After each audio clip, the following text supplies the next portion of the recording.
మీ తెలుగు నేస్తం Telugu stop app వెంటనే play store, app store లో డౌన్లోడ్ చేసుకోండి. ప్రతిక్షణం అన్ని తెలుగు వార్త విశేషాలతో పాటు మీ లోకల్ ప్రాంత వార్తలు కూడా సులభముగా తెలుసుకోండి. తెలంగాణ ప్రభుత్వం మరో 2 గ్యారెంటీలను అమలు చేసేందుకు సిద్ధమైంది.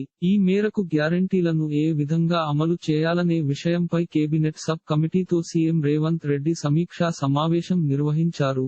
ఈ నెల 27 లేదా 29న 2 గ్యారెంటీలను అమలు చేసేందుకు ప్రభుత్వం సన్నాహాలు చేస్తుంది. ఈ క్రమంలోనే గృహలక్ష్మితో పాటు 500 రూపాయలకు గ్యాస్ సిలిండర్ పథకాన్ని రేవంత్ రెడ్డి సర్కార్ ప్రారంభించనుంది. ఈ నేపథ్యంలో ఈ హామీలకు అధికారులు తగిన ఏర్పాట్లు చేయాలని సీఎం రేవంత్ రెడ్డి కీలక ఆదేశాలు జారీ చేశారు. ప్రజాపాలనలో దరఖాస్తు చేసుకున్న అర్హులు అందరికీ లబ్ధి చేకూరిలే చూడాలని అధికారులకు సూచించారు. మార్చి మొదటి వారం నుంచి గృహలక్ష్మి పథకం కింద 0 బిల్లులు జారీ చేయాలని ఆదేశాలు జారీ చేశారు. 200 యూనిట్ల లోపు విద్యుత్ వినియోగించే వారందరికీ పథకం వర్తింపజేయాలని తెలిపారు. ఇలాంటి మరిన్ని తెలంగాణ వార్త విశేషాలు కోసం ఛానల్ కి సబ్స్క్రైబ్ చేసి గంట నొక్కడం మర్చిపోకండి.